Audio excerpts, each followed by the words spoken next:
മുഖ്യമന്ത്രിയുടെ സെക്രട്ടറിയായി രത്തൻ കേൽക്കറെ നിയമിച്ചതിൽ രാഷ്ട്രീയ വിവാദം കൊഴുക്കുന്നു. ബംഗാളിൽ വിമർശനം ഉന്നയിച്ച രാഹുൽ ഗാന്ധിക്ക് ഇരട്ടത്താപ്പെന്ന് CPM സംസ്ഥാന സെക്രട്ടറി MV ഗോവിന്ദൻ തുറന്നടിച്ചു. രാഹുലിന്റെ മൗനത്തിനെതിരെ BJP രംഗത്ത് വന്നു.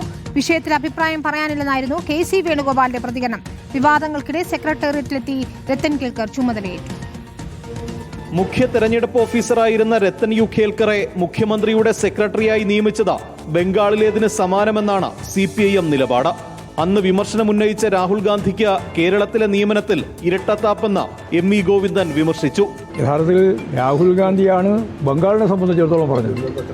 KC വേണുഗോപാലിന് കേരളത്തെപ്പറ്റി പറയാൻ പറ്റുന്നില്ല. ഒരു ഇരട്ടത്താപ്പ് നയമാണ് എടുത്തുകൊണ്ടിരിക്കുന്നത്. മുഖ്യമന്ത്രിയുടെ സെക്രട്ടറി നിയമനത്തിൽ അഭിപ്രായം പറയാനില്ലെന്നായിരുന്നു KC വേണുഗോപാലിന്റെ പ്രതികരണം. അത്തരം കാര്യങ്ങളെക്കുറിച്ച് അഭിപ്രായം പറയാൻ അതൊക്കെ ഭരണപരമായ കാര്യങ്ങളാണ്. അത് ഭരണത്തിലിരിക്കുന്നവർ തീരുമാനിക്കും. അത്തരം കാര്യങ്ങൾ മുന്നോട്ട് പോകും. സെക്രട്ടറി നിയമനം ദേശീയ തലത്തിലും രാഷ്ട്രീയ ആയുധമാക്കാനാണ് BJPയുടെയും നീക്കം. രാഹുലിനും കോൺഗ്രസിനും ഇരട്ടത്താപ്പെന്ന് അമിത് മാളവ്യ വിമർശിച്ചു. അതേസമയം ആരോപണങ്ങൾ അവഗണിക്കുകയാണ് സർക്കാർ. വിവാദങ്ങൾക്കിടെ മുഖ്യമന്ത്രിയുടെ നിർദ്ദേശപ്രകാരം അവധി ദിവസമായിട്ടും രത്തൻ കേൽക്കർ സെക്രട്ടേറിയറ്റിലെത്തി ചുമതലയേറ്റു. റിപ്പോർട്ടർ, തിരുവനന്തപുരം.